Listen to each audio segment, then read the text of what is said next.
live.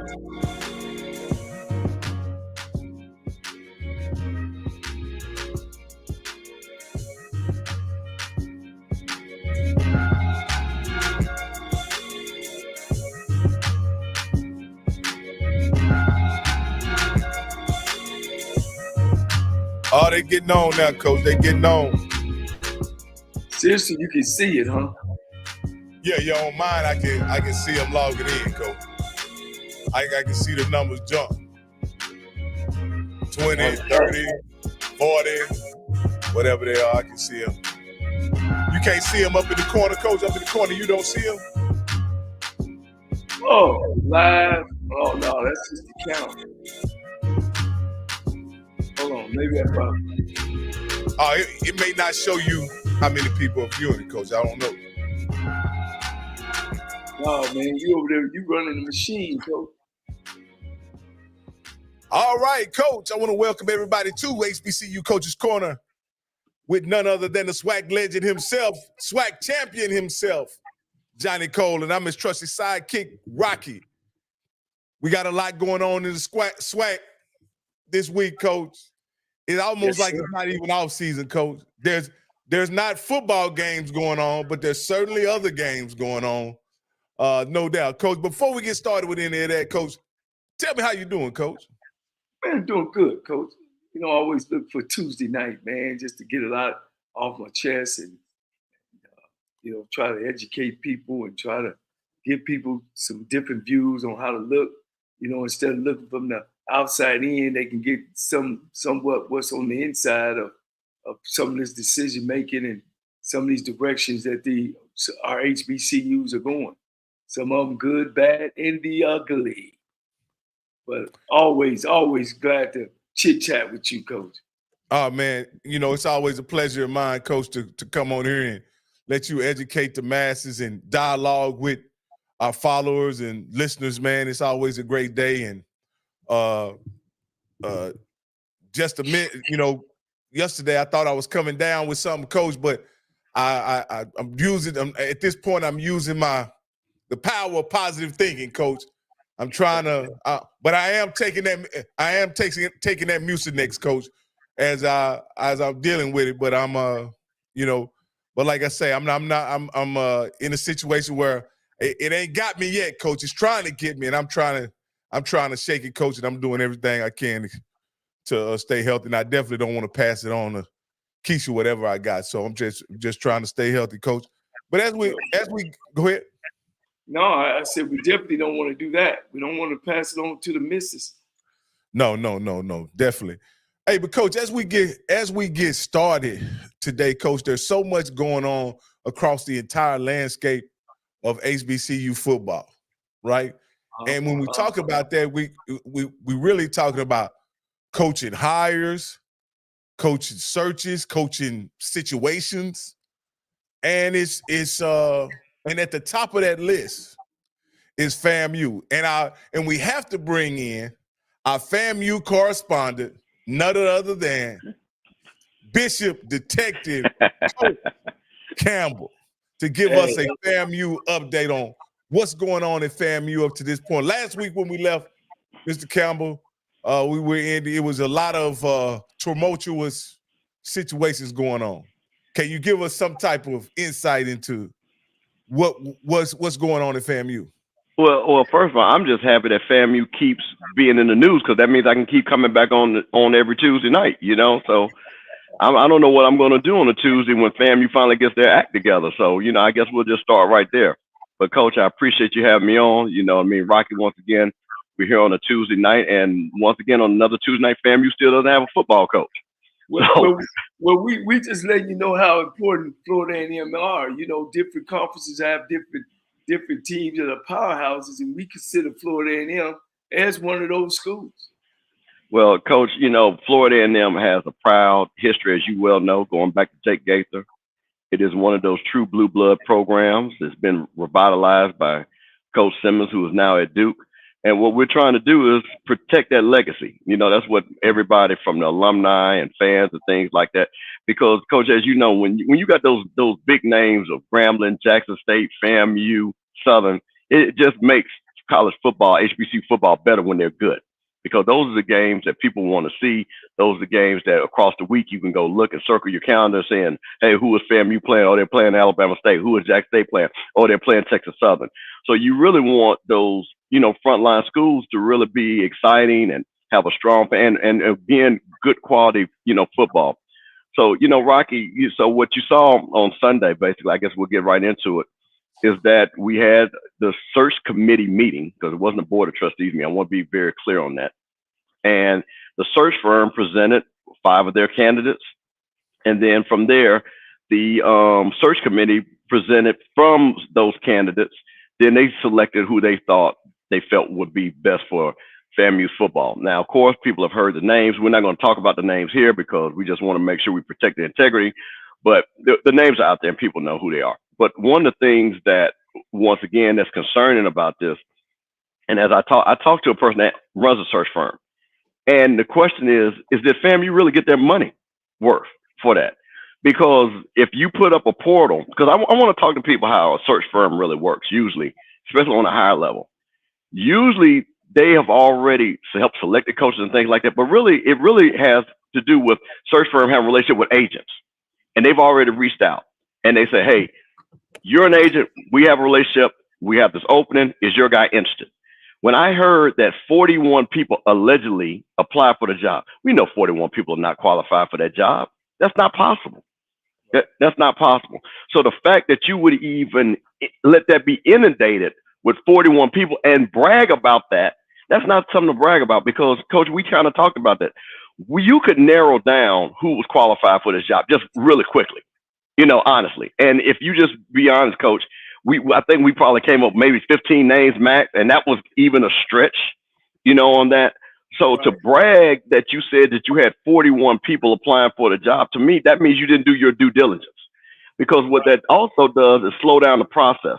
Because then you have to say and look at it and things like that. So my concern with the search firm was, did they actually go out, talk to these people? Did they say, okay, I know who you are. I see your resume. Based off the criteria that we're looking for, is this what you want to do? And I don't think that really happened because when you start looking at the names and people know, look, Coach, me and you sat down, Scott has been on the show, and Rocky could tell you this.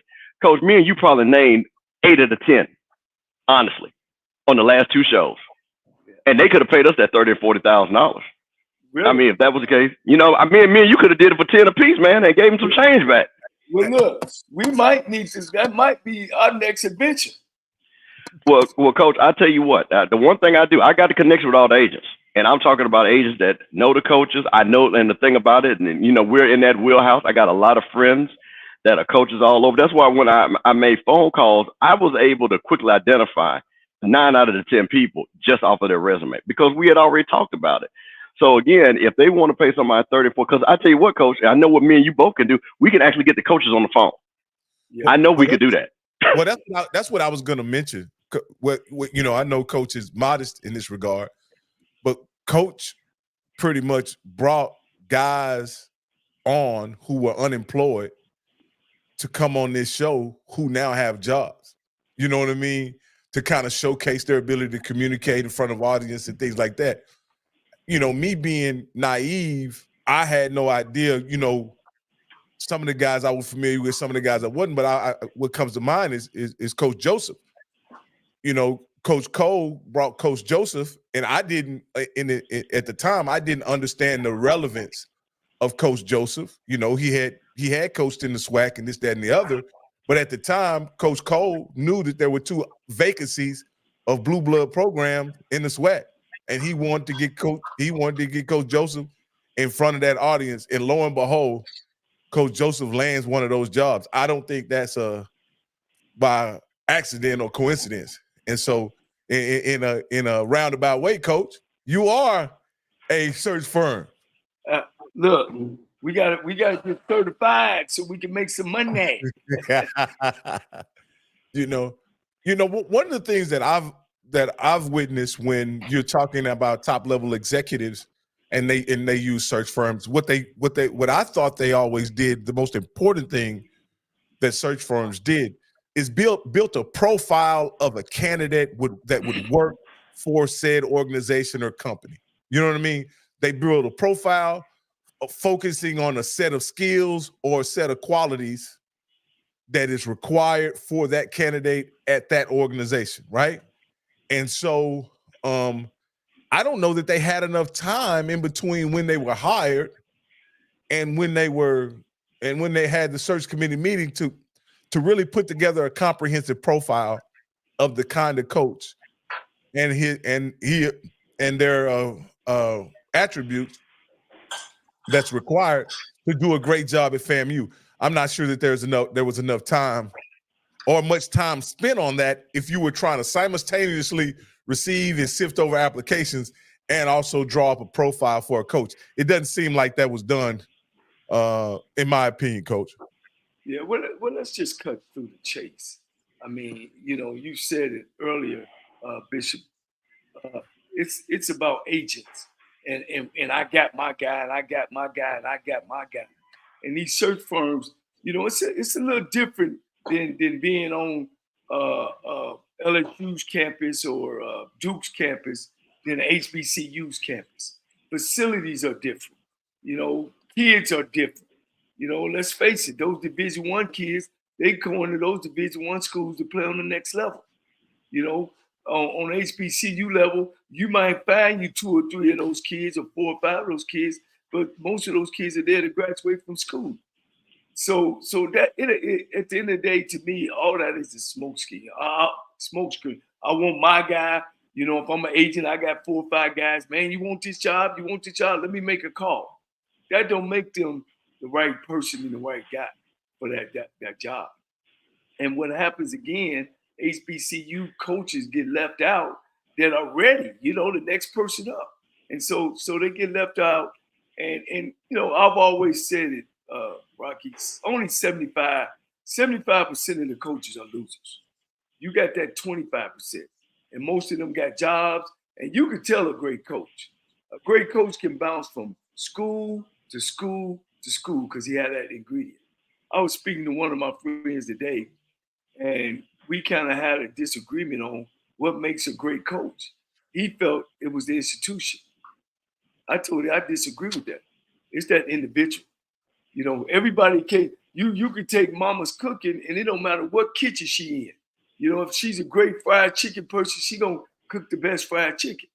I just believe that. I believe some of it falls on the individual because you guys know, Bishop, you got to work around a lot of things in HBCU. A lot of things ain't in place. And you got to be able to have been those places, identify those things, and be able to move forward in the HBCU program. It's not ready made. When you walk into an HBCU job, it's not like just add water. I cook hell of some pancakes. Aunt your mama just add water pancakes, but I throw me a little butter in there, and a little milk, and I get them going. I make them real thin. You know what I'm saying? That's my ingredient. So anywhere I go, you have to. What you're saying is you have to. There's no just add water solution at the HBCU level, and I'll bring up a point that I think that was completely overlooked about the candidates that were. I'll put it like this. The search firm, in my opinion, should have made it a priority that anybody who was a candidate for this job has some type of recruiting connection to the state of Florida. And that should have been detailed on the person's resume is what's your recruiting connection, what's your history, you know what I mean? Because that's essential, in my opinion, to success at FAMU. Like you can be whoever, you can be whatever coach. You can have the greatest X's and O's guys you want to, but until you can get those kids from Florida to buy into FAMU, I think FAMU, is going to suffer as a program, as you have said in the past, Mr. Campbell. Florida recruiting base is essential to the success of FAMU, and anybody who holds that position must have a plan to get those Florida recruits. Well, I want to make one quick point. I saw somebody said I was delusional. I'm not delusional if the search firm says they specialize in finding coaches for this level. So how is that making me delusional? They said they specialize on looking for coaches at this level. So that means they should have a Rolodex, and be it lawyers, agents, people that represent them, to find those players. So I'm not delusional. They said that's what they do, not me. So again, I don't understand what that point was made, because again, a $250,000 job, according to them, they had 41 people apply for it. So clearly people wanted the job. We knew 10 people that they referred. So it's all relative to the levels that you're on. So my point of it is that if this firm says, hey, we at this price, we can. Oops, I think I just lost you guys. No, you there? You good? You back? We can hear you. Now, I'm sure he's going to come. Well, let me say this, Rocky. In this firm talking about where we good. I want to know how many championship coaches. I'm about championships, coach. That's I what ain't about just getting a guy in a slot. You can find plenty of jobs, and put them at a head job. I want a champion. I want what my program need. My program need a championship coach. Championship coach know how to recruit, know how it's important, know the importance of recruiting his base, like you say, some type of Florida tie. And that's what I want. I want a championship guy. You know, I don't want Florida A&M ain't no startup program. Let me ask you this, Coach. Now, I watched every minute of the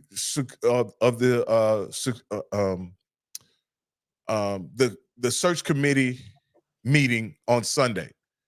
One thing that the search firm mentioned is that there were a lot of guys on there with hardware who had won championships, so on and so forth. And a couple guys that had applied, they mentioned that those coaches had won championships in the SWAC.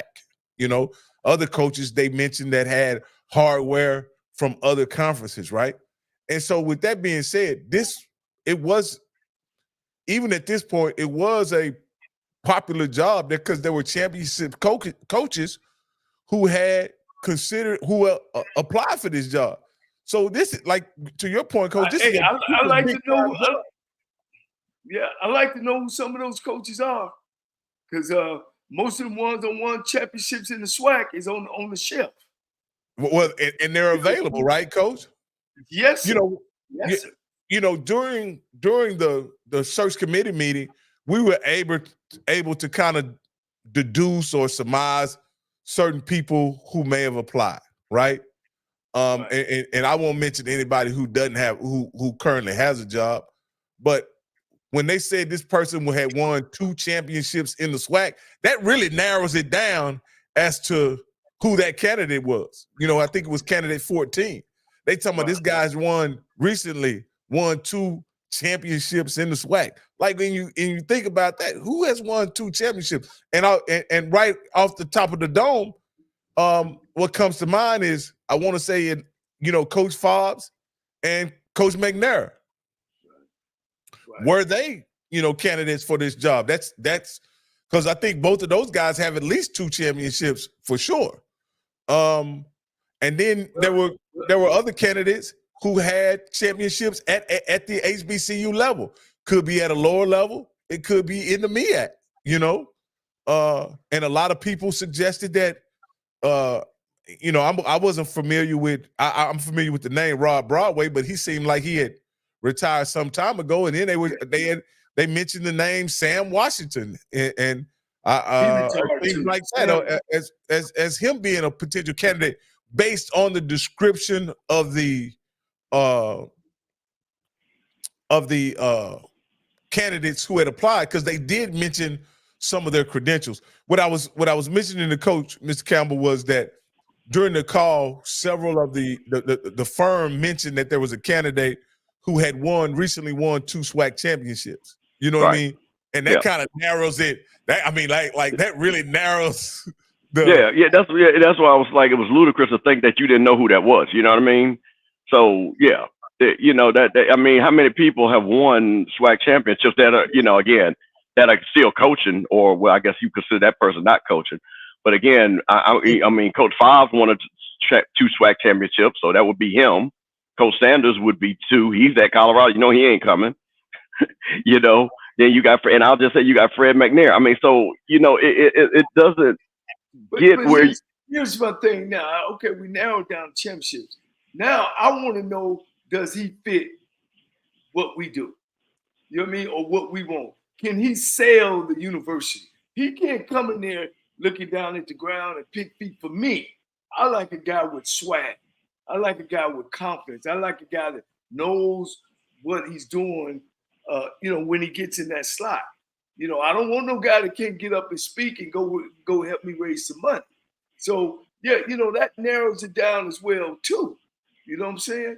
So those are things that and has he won here, picked this stuff up, went over here, played, has he won there? Has he won there?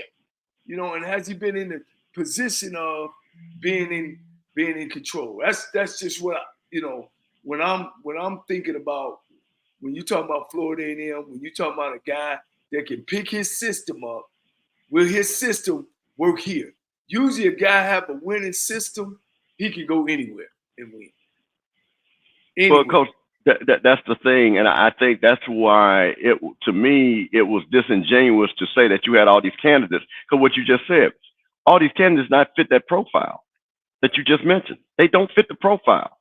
So when you start narrowing down, and then what Rocky said, can you recruit the state of Florida? Have you recruited the state of Florida? How many players have you on your team? Do you know the coaches in the state of Florida? All those things start narrowing it down. And then what's upsetting, I guess, for a lot of people, you got people on the staff that start checking these boxes off. You know what I mean? They start checking these boxes off. And then you say, well, okay, let me open it up. And that's great. But then it goes back to my point. Coach and I named, it was only about 10 qualified candidates that could go. Then you got to ask the honest question, which I've said, and I asked Coach Said he was on. I've been Coach Fred. If you got a coach and the player saying, if that guy comes 30 or 40 of us out the door, that has got to come into play. Well, see, now that's where the athletic director comes into play. And I know y'all don't want to make a decision, but I guess she already did, is, do I want to blow this ship up? We just come off the national championship. Do I want to keep this game going? So then what? Now I'm looking at my assistants. You know what I mean? Or I'm looking at a guy that's going to come in and keep everything in place. It's just the AD's philosophy. Or am I going to blow the ship up, go outside, and get a coach? In my mind, I think things is already there. I think one of those assistant coaches, we shouldn't even be here to be honest. One of those assistants should have got a head job and maybe gave him 2 years with a rollover of 2 if he continues it, you know what I mean? Or after 2 years, if he don't get it done, then he got a 3rd year and he out. We shouldn't even really be here. Or let's be perfectly honest. I think there's a scenario where a AD with a vision and a purpose can come in and say, hey, we're not going to keep the current staff for whatever reason, right? Let the kids know we're going to take a different direction in choosing a new coach. That way the kids get an opportunity to enter the portal if they choose. She can have a search where the FAMU alumni have an expectation of what's to come. And she can deal with that blowback out in the open. It doesn't have to give the idea that it's being done under the cover of darkness and she's trying to pull a fast one on the fan base. Because in my opinion, the fan base are her allies. She's going to need these people to show up each and every Saturday at Bragg Memorial Stadium. She's going to need these guys to travel to the SWAC MEAC Challenge. She's going to need these guys to travel to come out to the SWAC Championship. So these are her allies. They are in it together. And for whatever reason, it doesn't seem as if she feels that she's an advocate for the fan base at all, man. She feels like he wants to just go out on this as the Lone Ranger. Let me say this. Y'all see belt on? We're at the top of the roller coaster. Now, my sources tell me, and I guess it's backing her, you had 6 police arrests on the football team. Your APR is at its lowest. I don't know if you know that, Mr. Campbell. I don't know Well, if you know that, Rocky, but that's what my sources are telling me. well, okay. So let me finish for a minute. Okay, yeah. Of course, that ain't nothing that you want to try to get out in the public, and I don't know if she was trying to hack some of that. You know what I mean? But when now we're ready to blow up the ship, I might even help her light the fire. You know what I'm saying? But go ahead, Mr. Campbell. Well, here's the thing. APR is not, you can't hide that, okay? So we knew what the APR, but Coach Simmons just reported, and let's talk about that. Our next APR report, according to Coach Simmons, it's the only thing I can go on because it hasn't been official from the NCAA, is going to be 950, okay? So that means right there, it's already moving in the right direction. She was brought in to be the compliance person. So she can't sit back and say, so we've gone from 898 to 950, and then we should be going, and then we have another 950. So that means we're going in the right direction. So I guess for me, the problem is that part of APR is putting in guardrails and having people in compliance, making sure people go into class, making sure our students are taking the right classes to progress and graduation. That's what she's supposed to be hired for. Because again, if you want to sit back and not give the coach the tools to monitor that, then guess what you're doing? You're going to have the situation what we had. She was brought in for that. So my question is, you're going to say, well, I'm going to hire a coach that's focused on APR. I don't even know what that really means, because part of that, the coach is not a compliance officer. See, that's my thing. It's that he gonna make going to class a priority number one. What about the six arrests in the city? Kids got arrested. So, Coach, this is what I'll say, and I can't speak because I haven't seen that. Again, anytime somebody gets arrested, it's public record. You can't hide it. You know what I mean? So, and trust me, Tallahassee police is not going to do FAMU football players no favors. I'm just going to tell you that. So if we had 6 arrests, so if she's going to say, well, this team was out of control, then here's the thing, Coach, what I've said. Then be transparent with people. Because again, I've said this 1,000 times. If you're saying, hey, I'm looking at this, while we have done well on the field, we have not done well off the field. I think that might have something to do with what we have right now. I want to bring somebody in because we want to have both. Then sell your vision to people. Then make that be a priority. Let people understand that. But then once again, if you're saying, well, like you say, your sources and what you're saying, I say the APR is moving in the right direction. I don't know about the 6 arrests. Clearly, they're not felony arrests. Because clearly we didn't have 6 people that were off the team. You know what I mean? And stuff like that. So again, when people say arrested, what were they arrested for? I got to give my young man from FAMU some credit on that. So AD, Rocky, you the AD now. Your APR is maybe trending in the right direction. The team has had 6 arrests and whatever else is going on. Do you blow the ship up? Coach, here's me, Coach. Here's me. If I'm the AD, I make whatever I make. I have a family to take care of. And I'll say this, whether it be Coach Colsey or Coach Rowe, as long as they keep this train on the tracks, we're going to be all right with APR and we're going to be all right with those arrests, right? Because at the end of the day, you can have a straight A football team. You can have no arrest in 5-10 years. But if you don't win football games, me and the coach are going home. Coach, see, I know the APR is important to quote unquote, but I've said it before on this show. Duke, Vanderbilt, Harvard, you don't win football games, they'll let you play your contract out and they'll go find somebody else. So that's for the public's eye, and that's that.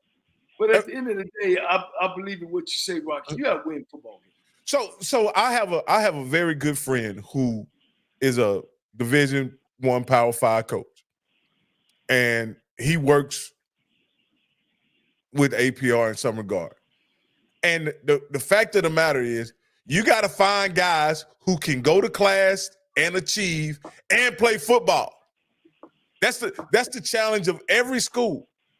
Those are the players. Now, at those Power 5 schools, they have so much support staff, whether it be tutors, whether it be people who make sure that they attend class, make sure they log in online, make sure that they have weekly checkups. They have so much support staff that you actually got to be an imbecile if for some reason you're not making progress toward graduation. You doing it on purpose.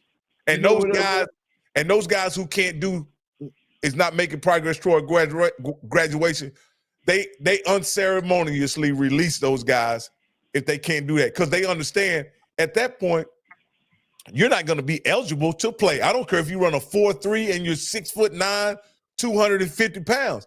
You're not going to be eligible, so you're not going to be able to help us if you won't go to class and get your books and use the system that's put before you to stay eligible and stay on progress toward graduation. Let me tell you what else they do as well, because the schools got that understanding. They set a precedence that football is important. They go out and create curriculums, different curriculums for kids to go through. As long as you got your basics, park recreation degree, some administrative, some type degree. They got avenues because they understand that every kid that come to college is not coming to college to graduate from school. He's coming to college. Well, when we talk about athletes, he's coming to college to play football. We're talking about football players. So they created avenues that a kid can migrate through and not only play football, he gets some type of degree while he's there. So, and I think at HBCUs, we don't have that. We as Blacks, for some reason, and I'm gonna say this, since 1936, when Jesse James went over to Germany and won the Olympics over there, athletics been the vehicle for Black people, man, for years. Joe Louis, I hear my mother used to talk about Joe Louis. He was a leader. You know what I'm saying? Jesse,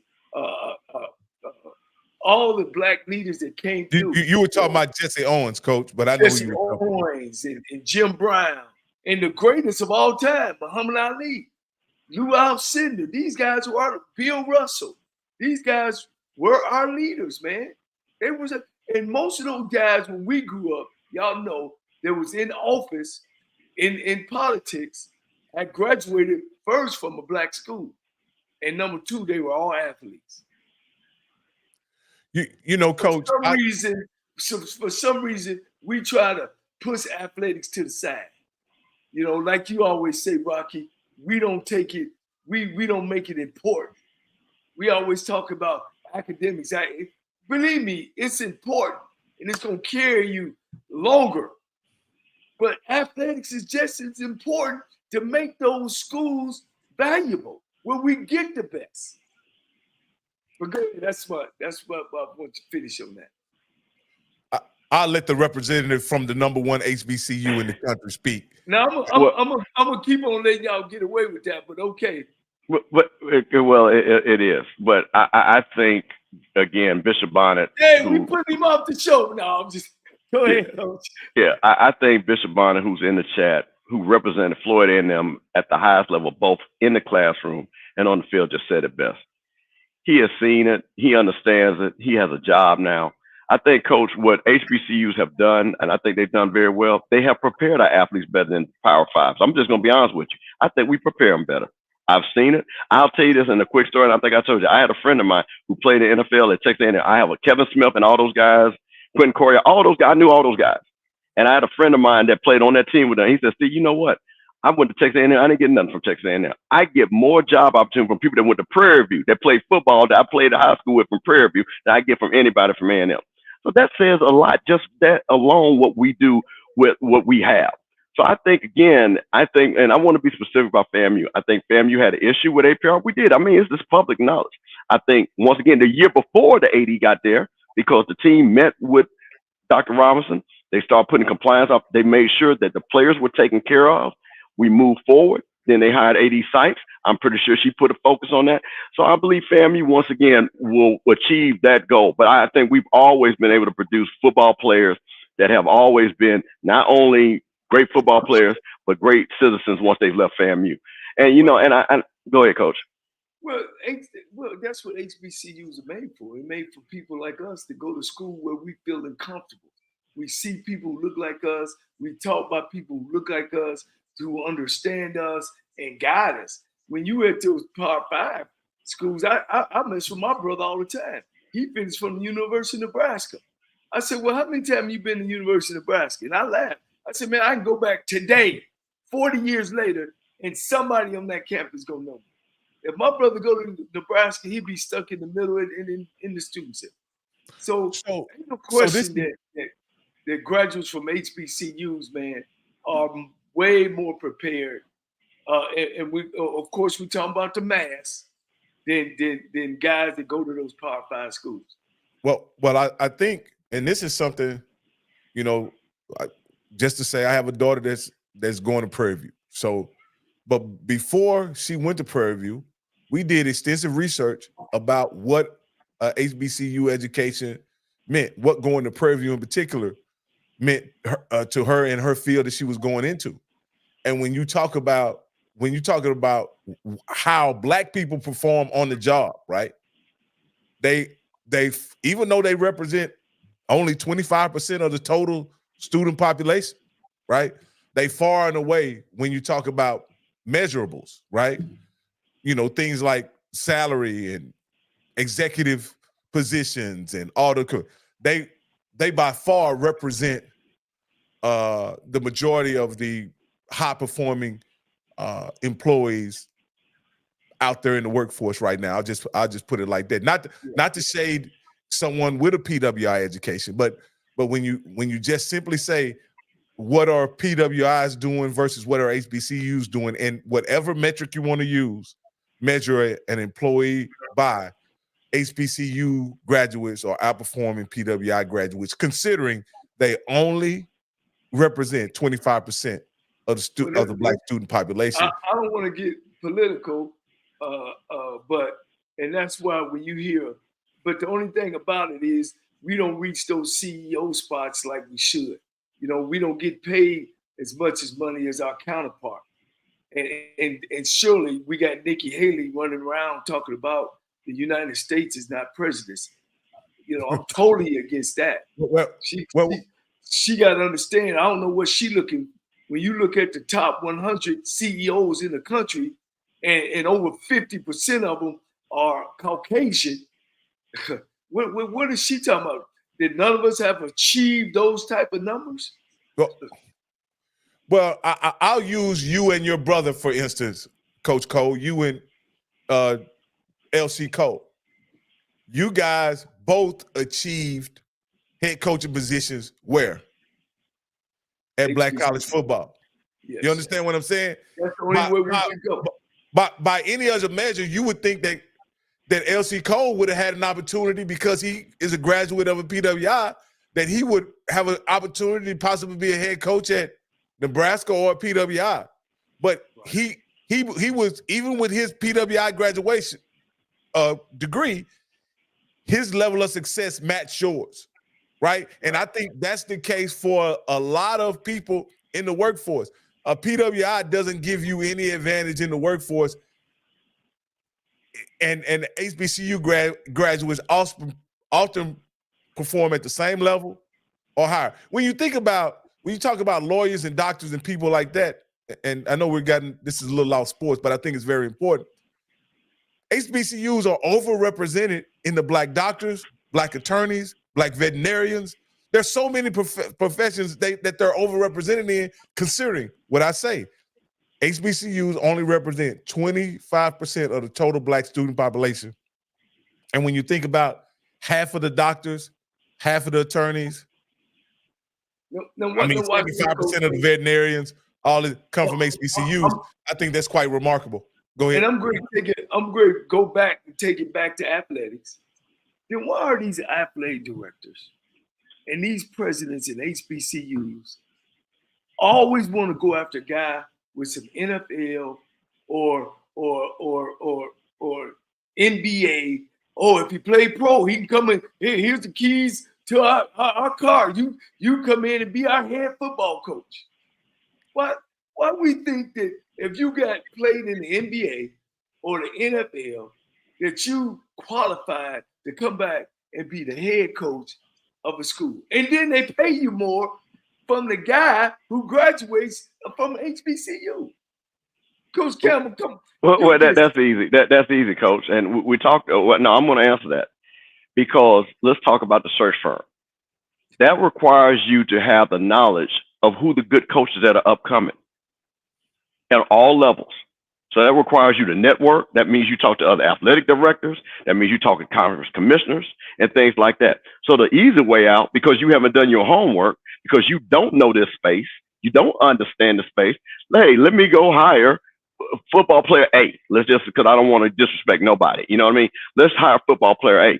But see, this goes back to my point. We're not even incubating. We are not even, because the question should have been, this is what the commissioner should have did, right? From the SWAC, McClellan. He should have said AD Sykes, hey, you know what?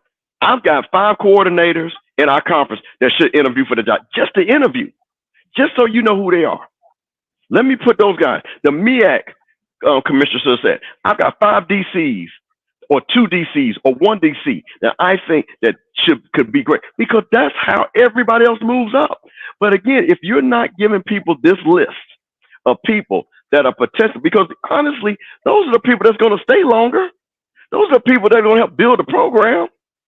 Because if you get a guy that really has no connection, no understanding, they're taking this job because, oh, I want to skip, you know, I mean, I want to jump the line, right? I'm a guy, I don't want to be a position coach here. I don't want to be a recruiter here. I just want to be a head coach because of my name, which is actually kind of disrespectful to understand.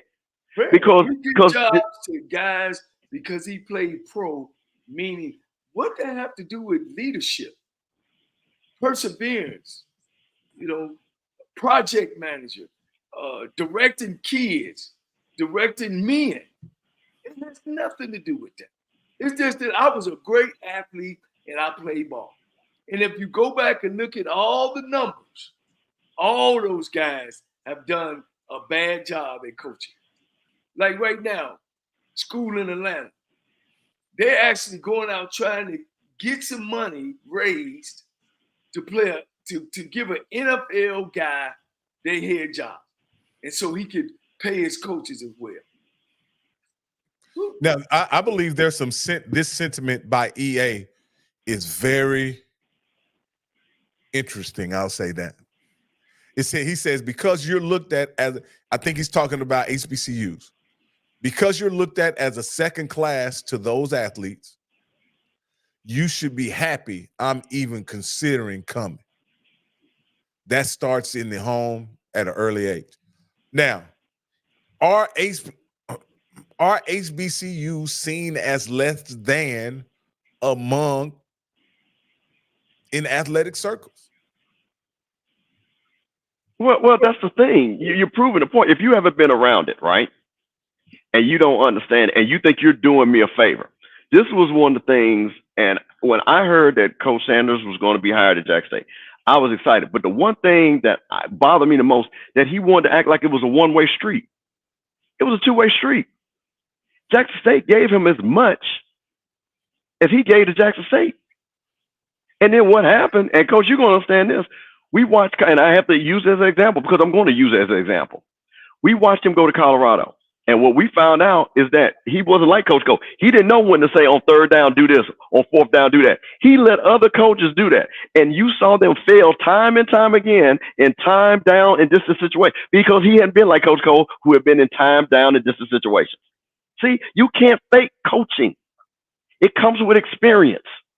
You have to know how to do these things, seeing these plays over and over again, being in these positions over and over again. So, no, you can play that game, but it's totally different when you've coached that game and coached it for, again, the work, go up those ladders and up those rungs. And that's when you see the struggle. Let me say this to EA. Put EA's deal back up there if you can. Okay, I will. I didn't play no NFL neither, and my brother played 1 year. It ain't got nothing to do with back in your home. I'll be PWIs and HBCUs, you know. So, no, it don't have nothing to do that. It has something to do with what you want to do, a coaching, that you pick things up and you get knowledgeable of the game. It ain't about black or white. It ain't about NFL or NBA or ABCs. It's about a guy that wants to be a coach, have grew up in that realm, and have went out and learned the things. And I've been the Bill Walsh minority thing. I've been to Jimmy Johnson's school. I was chosen the 50 Excellence College deal. I've done 2 stints at the Dallas Cowboys. I've done 2 stints at the Chicago Bears. So no, it has nothing to do. The only thing when it comes down to have something to do with color is about they make more money and they have more opportunities. And Well, we don't do our due diligence, like Bishop Campbell said earlier, about learning and getting in the realm of hiring people and being able to reach out to the people that can help you.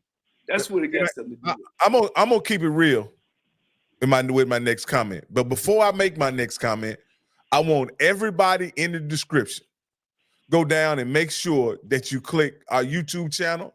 I'll put myself and Coach Cole's social media information in the description. Make sure you will follow us as well.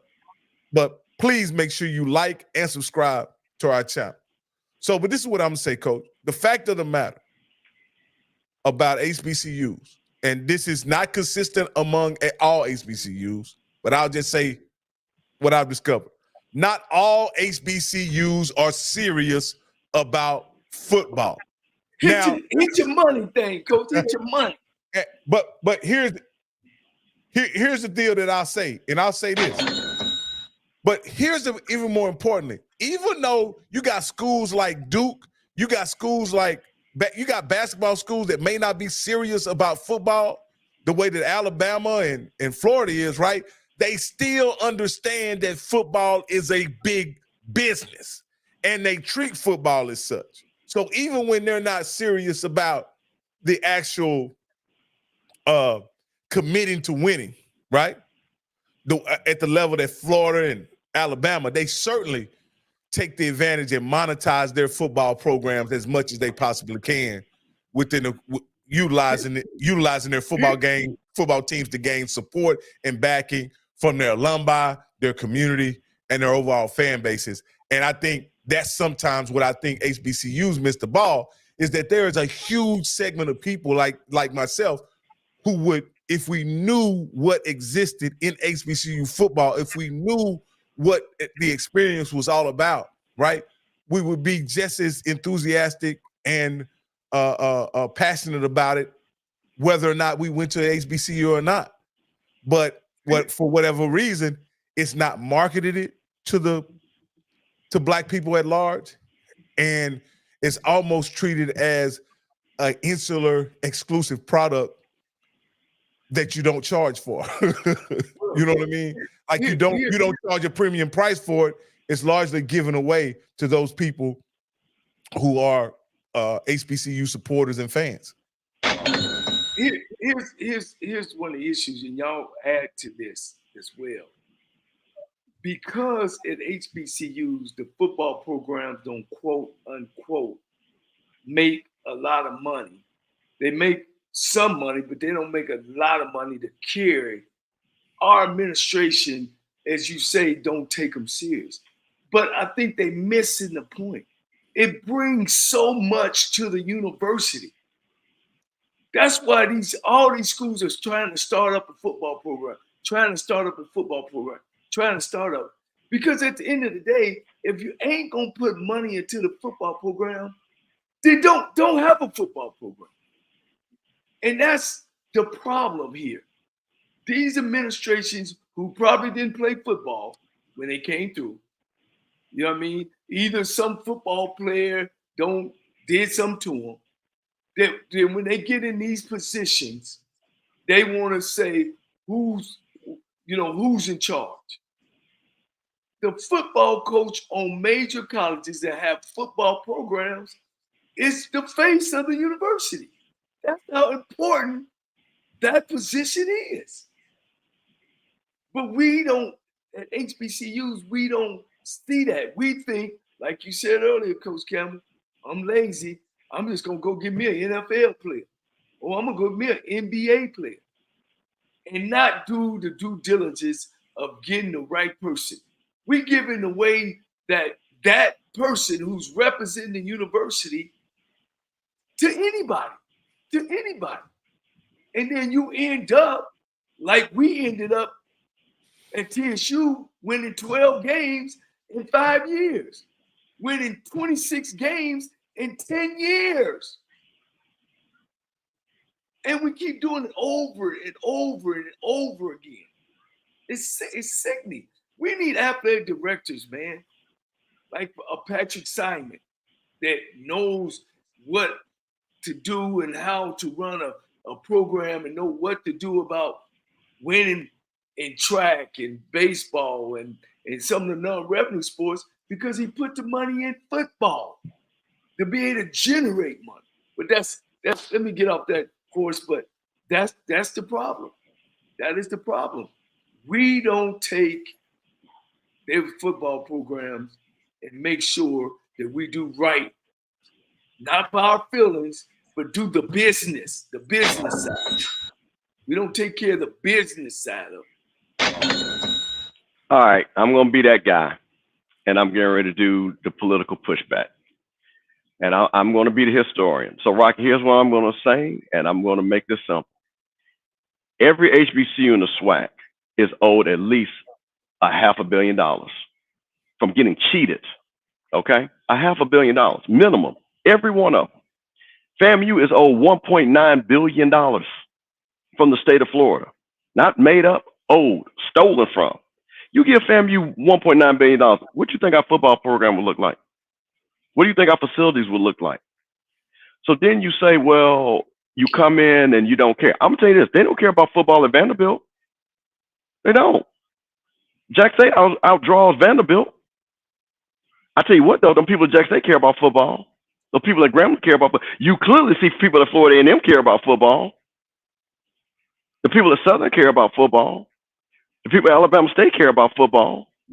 So I think what we do is we put us in a bucket where, hey, they don't care. Well, you know what? If I'm fighting for my survival, the first thing I'm worried about is eating. But hold up, Mr. Campbell. I just want to interject this. You bring up a very good point. But why doesn't Tiffany Sykes care about football, and she's responsible for football? Well, I'm not going to say, no, listen, see, no. I'm not going to say she doesn't care about football. What our issue is, and this goes back to communication, her vision and her direction doesn't look like the vision direction that we think it should. And I'm going to say we, the alumni. So this goes back to communication and things like that. This goes back to sitting down and letting people know what you're, because that kind of goes back, and Rocky, if we get a chance, that's why I want you to pull up that headline with that article I sent you. I got it in the chamber. Because that's going to tie into, because if you talk to the alumni base, and you tell us what your vision is, because you got to understand something. Look, and I'm telling you, and I'm proud of all these. I'm telling you that if there had been the same situation, it might not have been as much money, but I'm telling you, if you had a winning program down at Grambling, them folks will find some money. You got a winning program down at Southern, them folks will find some money. These people care about these programs. Same thing with FAMU. People are like, oh, I can't believe FAMU did. I knew that because we wanted a championship squad. Same thing. People from Jackson was finding all types of money to try to keep Dion, which was amazing. They were like, we're going to raise this, we're going to do this, because they saw championship football. So my point of it is that I don't believe her issue is about communication. It's not that. I believe she wants to be have an AD with a winning program, but again, it goes back to the communication of getting us to where we're trying to get to. What I'm saying about don't care, and I think Rocky will piggyback off of this. I'm not saying the alumni. I'm saying the administration, the people in control that don't go out and raise the funds, don't go out and do their job, and don't put the right enough money into the program. I just don't think we do that on the administrative side, not on the alumni side, on the administrative side. And that's why it's so important to choose the right head football coach to be able to go out and help sell the program and win football games. Mr. Campbell, you sent me this is getting to that point. This is I don't know what to think of this. I read this, and this is what is this? this is almost like she's put herself in an adversarial posture with the FAMU fan base, and as a leader, where does that work? Okay, Coach, I'm going to give you just a quick reason why I had Rocky to bring this up. This article was written by clearly a friend of our athletic director, clearly a friend, because she said that she knew him. But go scroll back down, Rocky. Go back to the headline first. Go to the headline. Right there. FAMU alumni have met their match in 80 sites. Right then and there, what are we in a boxing match? Yeah. We're supposed to be working so the headline already starts the problem. And then this was the thing that caught my eye. As she's writing this article, and she says, it is amazing how people can turn on you and things like that. And then she says, the way FAMU alumni boosters who have been kicking up, you would think 80 sites put a police uniform and shot an unarmed person of color in the back while running away. Hold on. Go back down, son. Go back down, just right there. It says, first off, who to say that Division II coach can't be? Oh, okay. Yeah, well, but that's not an argument. That's not an argument. So she goes and makes this statement, and then turns around and goes and calls the alumni, and with bold letters, the old guard. And then she says the women also are the same with the old guard. So the level of disrespect that that AD knew she was writing this article. You knew she gave her these talking points. And you think this is the way to build camaraderie and to build a consensus? When you do a hit piece and say, you met our man. See, this is what you have to understand. This is what people have to understand. You got to watch what you say and what you do, because sometimes you got to learn when to be quiet. And for her to let her friend, this was her friend, to write this. This is what the AD thinks about the FAMU alumni base. So for you to, I just want to. You think she's behind this? So this is what it says. It says the athletic administration is still a man's world, and there are plenty of men, especially the old guard, who don't think women should be in charge of athletic departments. Heck, they don't think women should work in sports, period. But there's an ugly little secret. Some women, especially the old guard, feel the same way, and they can be vicious. But these rattlers have met their match. So here's my point, and this is why this article is disingenuous, right? This article makes it seem like the fact that Tiffany Sykes is a woman, being a woman, is the issue. Her being a woman is not an issue, and it's never been an issue since she's been on campus, as far as I know. The issue is that she, and I'll say this, has been adversarial with the fan base and alumni since the day she stepped on campus, and that's Rocky talking. Y'all know where this article coming out of? Big part. North Carolina. Yeah, it's coming out of Charlotte. Yeah. This is her friend. But and Jamie Walker said it's a chess move. That's a bad chess move. Horrible chess because move. PR 101 tells you the first thing that you don't do is to disrespect those that you actually asked for money and came and gave you money. Do you think, and then say met their match? We have people in C-suite levels. Are you matching them? We have people that are mayors. Are you matching them? We have people that have produced multi-million. Are you matching them? So the level, so when you go and you have your friend write this article, you know what? Okay, let me say this to everybody. You know what she should have said if I was going to write this article? Tiffany Dawn Sykes has a job to hire the next AD. She loves being at FAMU. She's looking for the next coach to be at FAMU to win a championship. She has worked with the outstanding alumni at Florida A&M University, and she wants to make them proud. That's the article she should have wrote. That's the thing about it. You lean into the greatness of FAMU, not try to make it seem like it met their match. Because see, then what you have just done, because let me tell you something. When I got that article sent to me, yeah, I'm telling you, I had at least 100 people that I'm talking about C level and above saying, "Oh, really? Okay." And that is not what you're going to do. So when you let your friend, and this one is even more concerning, is you basically just told your friend to write that, and you gave your friend all those bullet points to say. So do you really think that is the best thing to write in this situation? So again, I'm always saying this, and this is to the young people. The finest point in command of language is to know when to shut up. This is an example when she didn't. That's a hard article there. So again, to write that and to say met their match, because there is no match. You can't meet us. We're unmatchable because the alumni base is thousands of people across the world. You work for Florida A&M University. I represent Florida A&M University. Ain't the same. Yeah. So it was just really disappointing to see that, especially and Rock and coaches, especially when the stage is so sensitive in the coaching hire right now. Right. It is so sensitive. Why would you add that fuel to this fire? And then when you go, so basically just forget F those people. And then you put these things, and then what caught me, and then you put in big in capital letters old. It's the old folks. They need to get out the way. I'm 53 years old. The old guard. The old and the thing about it, I'm gonna make this one point, Coach, and you're gonna understand this. The smartest people are the ones that go seek the people that have the wisdom and the experience. Guess who those people are? Those are the old folks. Those are the ones that can tell you instead of going left, you need to go right. The old folks.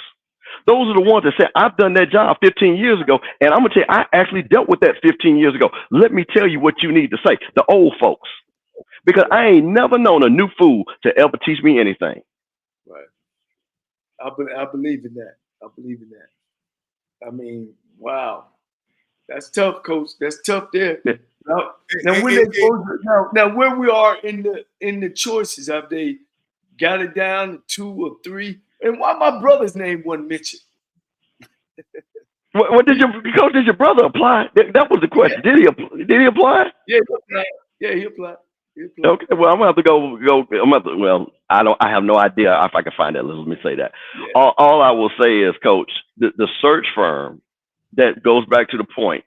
Did they have a connection? Did they even know who? If you asked that search firm, did they know who your brother was? I will bet you $1 million they had no clue. He the defense coordinator for Clark. He was the defense coordinator for Allen. They finished 7-3. The year before was 0-10. When he got there, they finished 7-3. First winning season since 1964. And then now he's at Clark. Plus, he's won the Eddie Robinson Award, every Coach of the Year award. 4 championships in a row. I mean, they may have mentioned your brother because there was one candidate that was mentioned that had won Coach of the Year at every level, and that may have been your brother. Yeah. That's true. That is true. That is true.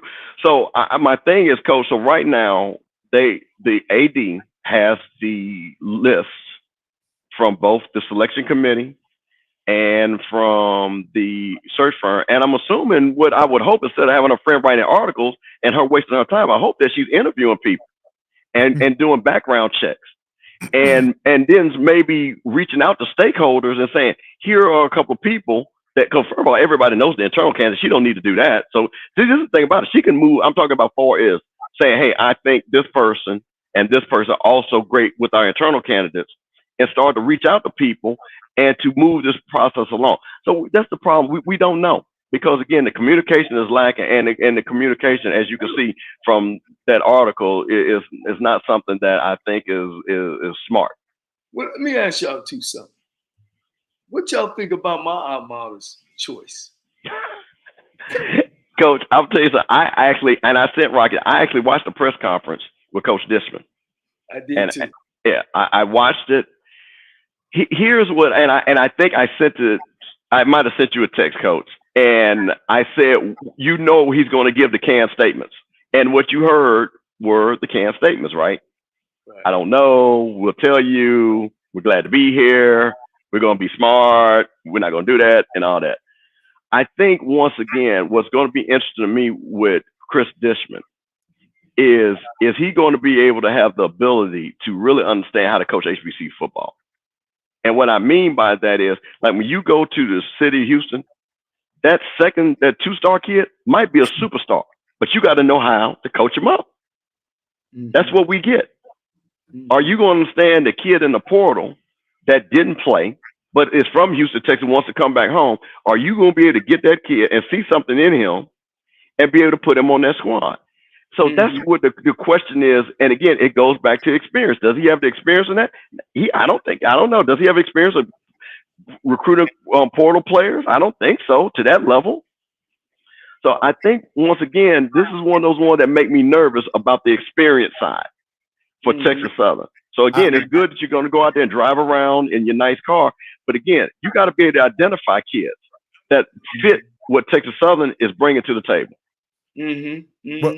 But what I don't understand, Coach, I don't understand, one, the connection to TSU, and I don't understand even his interest in HBCU football, right?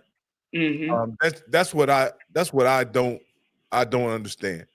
One thing I have come to understand is that HBCU football and HBCU culture is something different, right? And because it's different, you have to come in with either some knowledge of it or some level of understanding. And normally that comes from either coaching in it before as an assistant coach or some sort, or playing in it as a player, right? And I'm just saying, where do you get a guy? What is the mindset of hiring a guy that his first introduction into HBCU football is going to be as a head football coach of a team who's only won 12 games the last 5 years? In my opinion, Coach, that's similar to what you did when you hired Charles McKinney, is that you got a guy who was outside HBCU football and you brought him in as your head coach, and that was his first experience. And Mike Haywood. Michael Haywood. Remember Coach Haywood? Nah, I don't remember him, Coach, but I trusted Coach Haywood. Well, let me give you a little quick thing on Coach Haywood. Coach Haywood won the MAC at Bowling Green. He coached at the University of Texas. He coached at Notre Dame. He coached at Michigan State. He coached at LSU. He played a role as an offensive coordinator, and he came to Texas Southern and stunk. Now, let me read this to you. Which one of y'all want this question? And I want y'all to put yourself in Chris Dishman's place. Coach, since 2004, Rocky, since you my right-hand man, TSU has won 135 games and lost 345. What difference will you bring to the program since you have less head coaching experience, less coordinating experience, and less SWAC experience than the last 4 head coaches that Texas Southern has hired? How do you answer that question? Coach, I'm going to bring energy and excitement to the program with my network of coaches and former NFL players. We're going to get in here, and I know what it takes to be successful, not only as a player, but also as a coach. I coached at the Division I level in Texas. I recruited here in Texas while at Baylor. And, Coach, I offer something that a winning attitude and my work ethic is second to none, Coach. Second to none. That's good. That's good, Coach. But tell me somewhere in your resume or in your career that you have taken some that's at the bottom and taken it to the top. Well, to be honest with you, when I grew up in the ghettos of Louisville. I was a statistic. I'm not supposed to be here before you right now. So I started at the bottom and became an NFL football player at the highest level, and would later become a football coach, and now standing before you as TSU head coach. I'm not, by every account, I'm not supposed to be here, Coach. But with my work ethic, my determination, and the grace of God, I've achieved being the TSU head football coach, and I'm gonna make sure that it's something that that the people of Houston and TSU will never regret.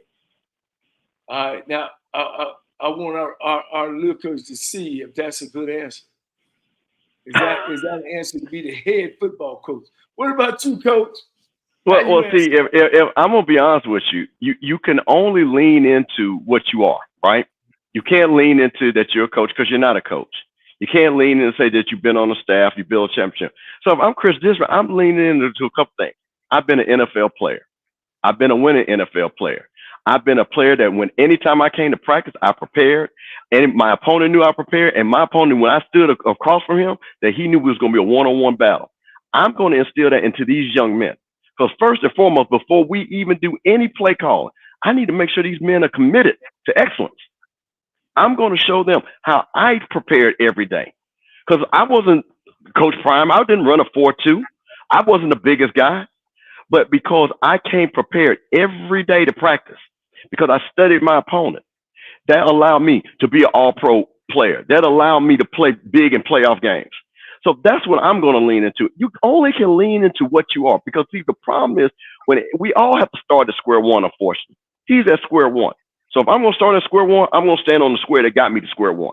And that is me being an NFL player, that me being a high-level player, that I can sit down to each one of these men and say, you know what? If you come to practice, you got to practice this way to get to the NFL.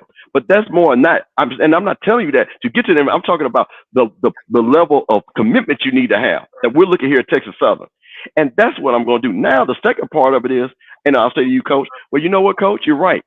I don't have experience, but I've got Coach Cole here that has 40 years of experience. I've got Coach this here that has 20 years of experience.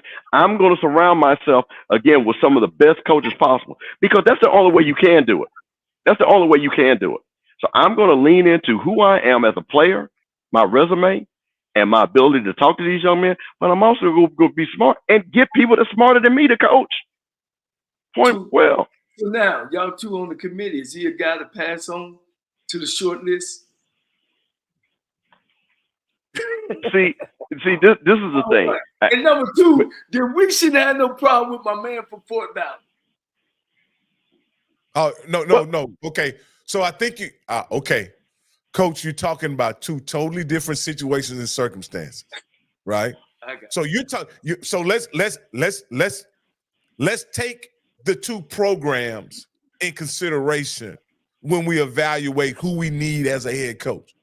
We got a championship program with a stacked roster, right? What's the number one thing you don't want to happen to that team, Coach? We don't want to lose that roster. Is that the same consideration that TSU has? No, Coach. No, we in dire straight, Coach.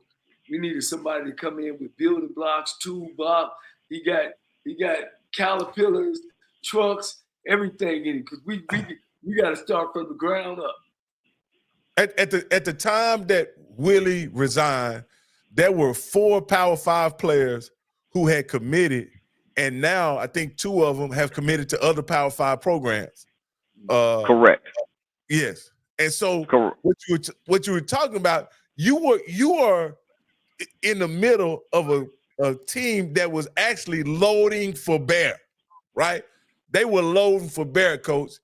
You want, first off, my consideration in that situation, whoever the coach is, I need you to get in place now, because I need you to retain those players that Willie recruited, meaning that those players entered the portal somewhere, they can't sign, they have to be in school by whatever school starts in FAMU. And so I got to get them in place so those players and current players can be prepared to get enrolled in school the next year and not be thinking about getting in the transfer portal.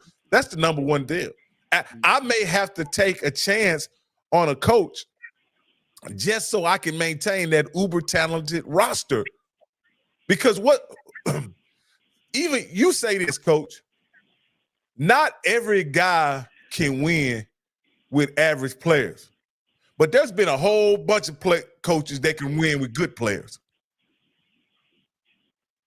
Oh yeah, ain't no if question. You got good players, you can win. But there's only I say this, I'll take a program over talent any day. I'll take a program over talent any day. So what do you consider a talented? So when as a program, we know what FAMU was. As a talent, on a grading scale, what in FAMU's current condition, what do you think from 1 to 10, where were they as a program in your opinion, Coach? 1 to 10. Without a doubt. 9.5, Okay, 10. and where were they in talent, Coach? 10. on that level. Yeah.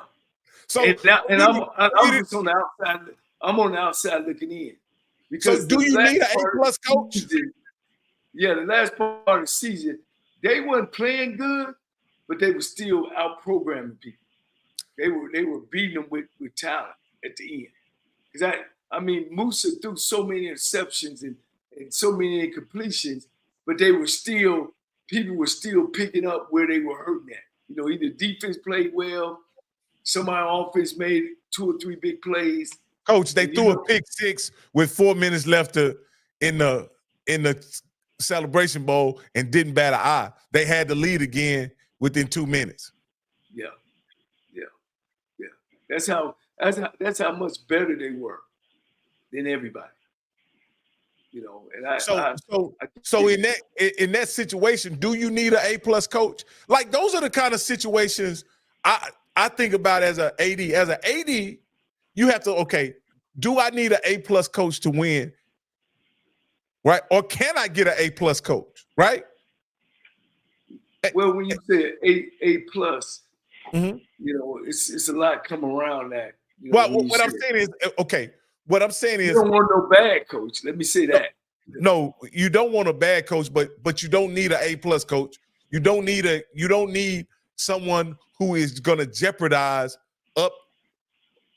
upsetting the roster and you having to build a roster and a coaching staff. I would rather say I don't want somebody to come in and thinking and not knowing what they have. I'd rather get somebody that know what they have. That's a great point, Coach. That's a great point. You know what I mean? Instead of trying to, you know, like I said, do you blow up the ship or do you just keep the ship sailing and hard within and keep moving? I really don't think we even should be here. I'll be honest. I don't think if I was AD, I'd have kept things rolling. You know, and put my guy or which one of them I chose to lead the program and maybe put him on a 2 with a 3-year option. You know, and kept the program rolling. That's what I would have done. And Rocky, I want to kind of piggyback. If your thing, if this goes back about being a great leader, a consensus builder, and organizer, I'm going to use Coach Cole said, hey, I've got the inside, the AD's worrying about APR. Well, what you do is you put everything down. If Coach Roll or Coach Cozy was coach, those guys would have been in school right now, ready, those recruits, and they still wouldn't recruit. Then you sit down with your coach and say, Coach, here's the plan. I want to make sure we are excellent on the field and off the field. You give me a plan how you're going to do that. I'm going to help you build that plan because I come from this. I come from compliance. And I'm going to help you because you might be lacking in that, Coach. That might not be your expertise. See, this goes back to about experience. Because if you have experience in something and I don't have experience, then you share your experience with me and vice versa. And that's how we build a team together. Everybody's not going to have the same level of experience, right? Right. So if you have a strength versus my weakness, then we go towards your strength. So, okay, AD Sykes, you are a compliance person. You tell me what I need to do as a coach to make sure that we hit the 930. Well, you know what? I've been here at Dartmouth. I've been here at Grambling. I've been here. And everybody, this is the way we've done it. Oh, well, you know what? I'm going to implement that. Guys, we're about to sit down and we're about to have a compliance meeting. AD Sykes is going to walk us through how we're going to make sure that all of you all graduate and go to class. Boom. Now, the football side of it is, AD Sykes, you never hired a coach. Thank you. You've never hired a coach. So then maybe you might need to call Ashley Robinson and say, hey, wait a minute now. I'm in this situation where I kind of want to get somebody from the outside. Why did you hire T.C. Taylor?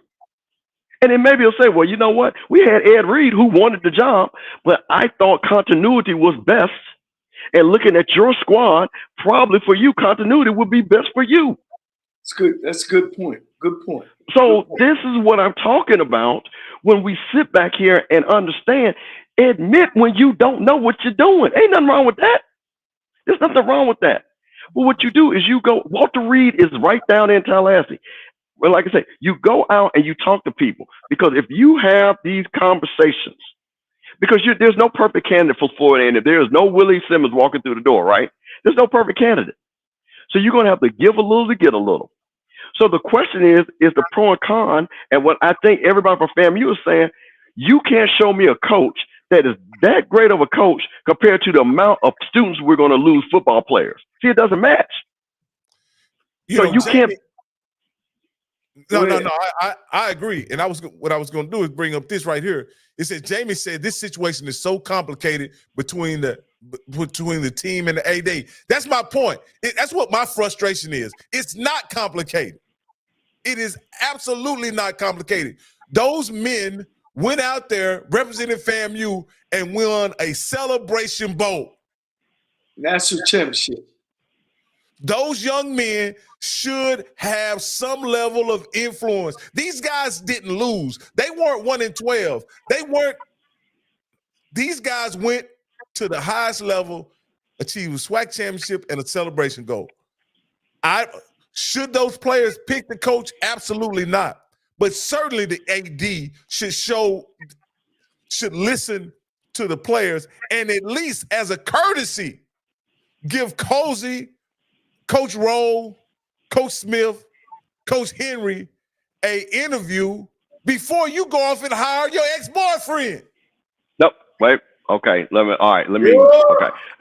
Okay. This is so Coach Cole. All right. I want to give a disclaimer.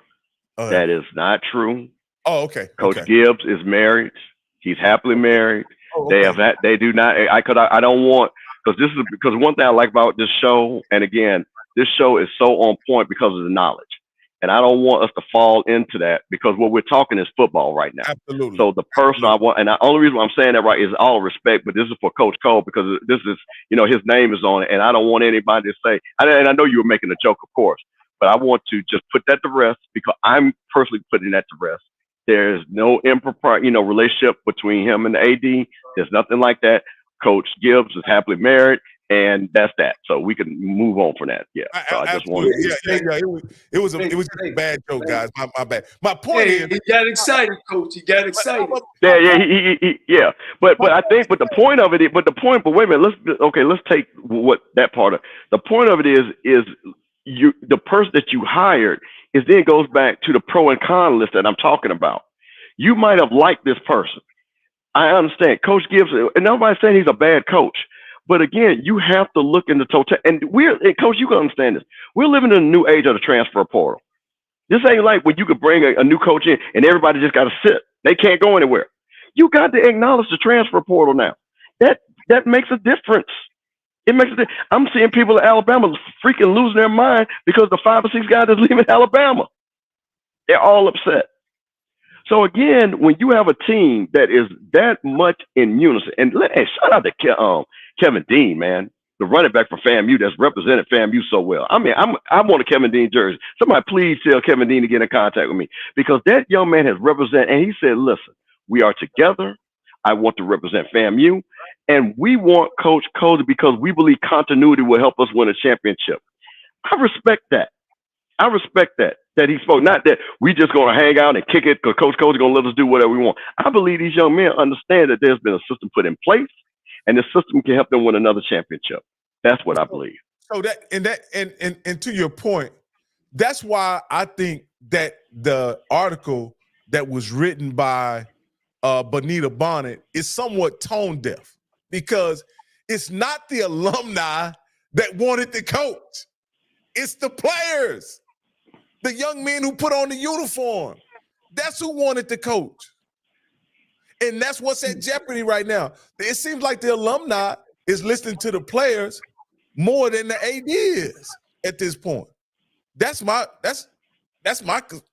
point, is that these decisions cannot be made without consideration for the players and the young men who put on those jerseys and those helmets each and every Saturday.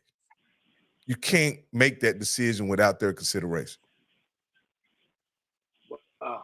Wow. I had a text. I guess I get texts on and off. Let me see. Roy Wallace. He says, now, TSU should go in like Dion and tell them players he is going to bring his Louis Vuitton, but he can't because he doesn't know a duffel bag of players. So they will get the same results. Boy, folks are rough, man. I think Coach Desterman has a high mountain to climb. I really do. I think that, back to Coach, like I said, you wanted to talk about Coach, and that's what we were talking about. I think one of the keys is going to be for him, and like I said, he said that he was going to announce his staff later because he didn't want to do it there, and I guess maybe they'll do an official thing. That's going to be really key. And I'm going to be honest with you. I think what is going to help him, that him and Bubba do have a great relationship. Because it's nothing better than having somebody that's your boy to say, hey, man, let me tell you the real what you about to get into. Let me tell you the mistakes that I made so you don't make them at Texas Southern. I believe Bubba's going to help him with that. Eddie George, Eddie Robinson. I think if he leaves, this goes back to my point about if you don't know, ask. You got 3 of your teammates that have different scenarios, that have all been there, have some level of success. They can tell you the frustrations, and they can say, hey, man, don't do this on day one. Let me say this. Being a head coach, you only got so many years to get it done. And if you miss year 1 or 2, you might as well it's gone because you don't lost the players. Being a head coach, it ain't time to start studying for the test. Does that make sense? 100%. Go ask somebody. No OJT. Every program is a lot different, and I get it. But you only got 11 times to do it right, Coach. 11 times to do it right. And really, the first time that you get in there is you really establishing your program. And if you don't get it right, if you don't understand that, and then, here's the thing, too. You got to be able to hire some good people around you, man. And here's his staff. I know he hired a guy I played with that's been out of coaching for a while. I know he kept 3 of the coaches that was on the staff, where really one of them was administrator, and he kept actually 2 coaches. And then he hired an office coordinator from the XFL. It's nothing about it that excites me. It's nothing about the saying, man, we might have a chance to get this going in the right direction. It's nothing that I could see in his resume and in his experience to say, man, because wasn't he there at Baylor in their down years after they went through the, stuff with Brown?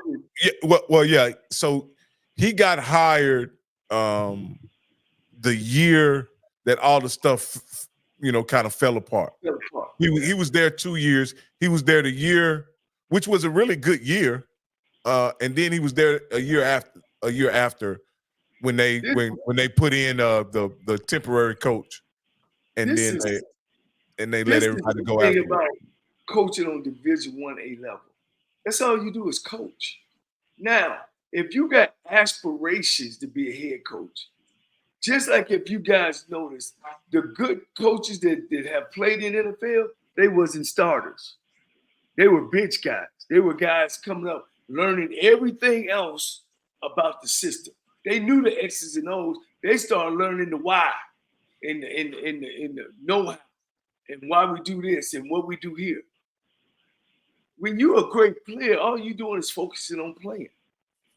But when you're a head football coach, you can't have tunnel vision because you the captain of the ship. You got to make sure the engine man running everything. And if you don't have that experience, it's tough.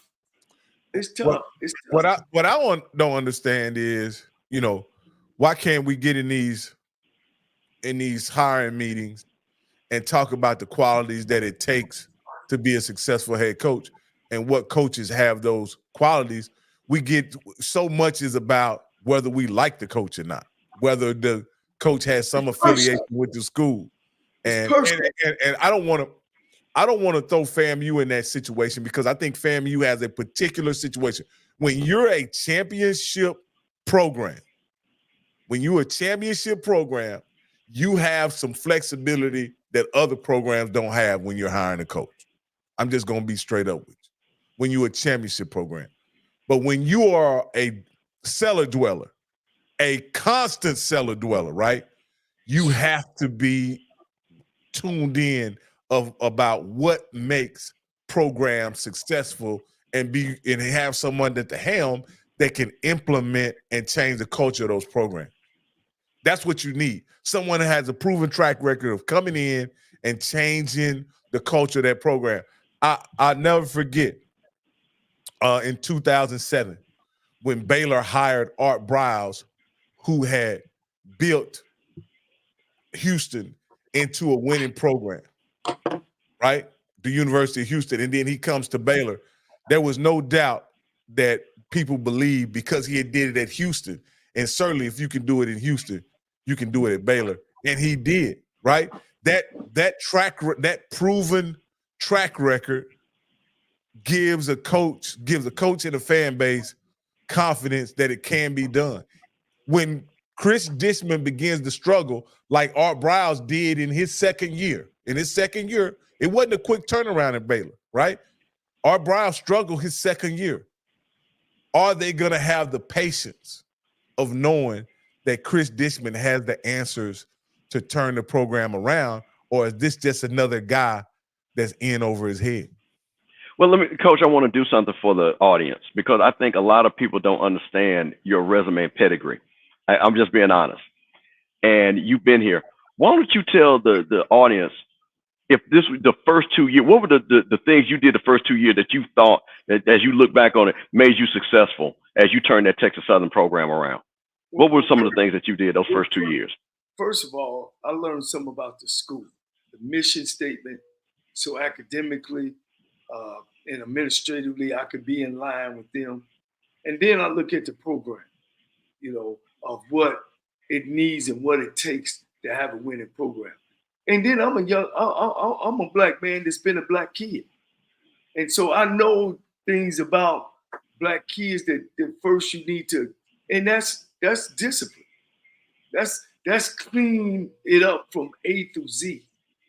And some players, I'm saying from cutting hair, from no baggy pants, to no flip-flops when we travel, shirt and tie, get next size, community involvement, taking them around, making them feel special, make sure the alumni understand that this is our team. We need your help. Now, I ain't talked about X's and O's because it ain't about that. It's about the Jimmies and Joes. And when you're talking about the Jimmies and Joes, you got to be able to go out and recruit and what to recruit. And one of the main things is being able to hire. See, I don't get into personal things with people. I want to go out and hire the best football coaches. I don't care if he can pass the background check. Shit, he okay with me. Let's coach him up, everybody. Because see, I'm in charge. If he steps out of line, I'll fire him. I've fired coaches before. You know what I mean? That's a part of the business. Hey, only way we gonna make friends, and I tell the players, first meeting, I'm not here to be your friend, and you're not here to be mine. But this is how we gonna make this happen. You do what you're supposed to do. I'm gonna do what we're supposed to do, and we're gonna win championships, and we're gonna be friends.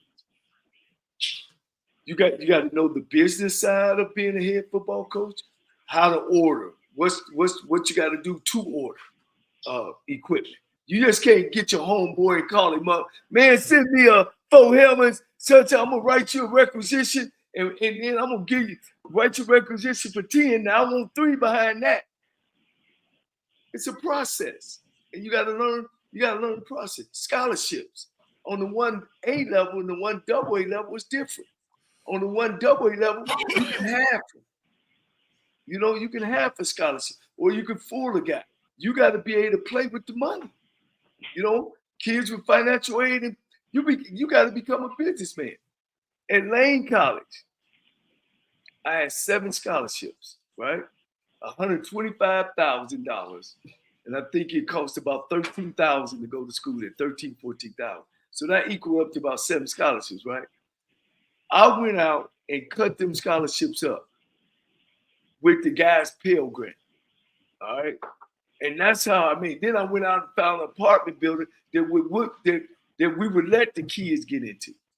So it's so much, that you have to know to be successful and work on at an HBCU level, and you can't get in there. Oh, they won't give me no money. I know one of the coaches was like, well, they gave Johnnie Cole all the money, and we just don't have enough energy in the second half. I said, well, I've never seen a team eat steak dinner at halftime so they can get some energy. That means it's something you ain't doing in practice and preparing these young men.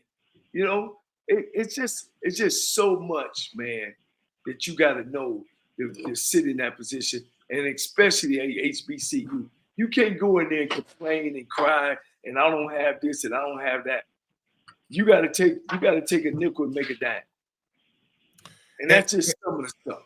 And I don't want to give all my stuff away.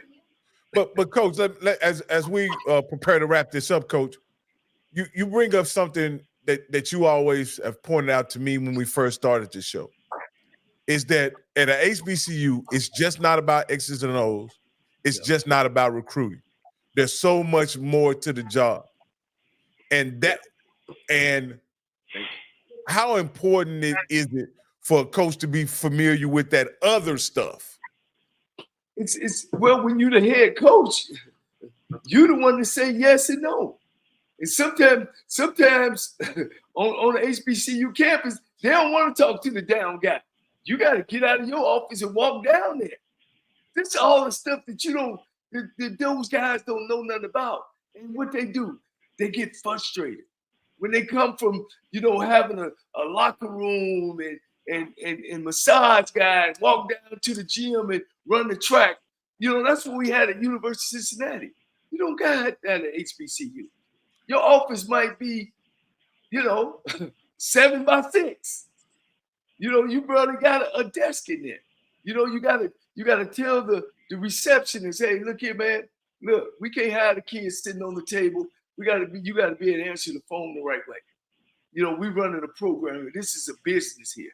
We run it. If all those things ain't in place, man, you might have a donor call. Mr. Campbell gonna call. Look, I want to talk with Coach Cole. I'm ready to donate 10,000. She smacked, who is that? What you just need to call back because I'm on the other line.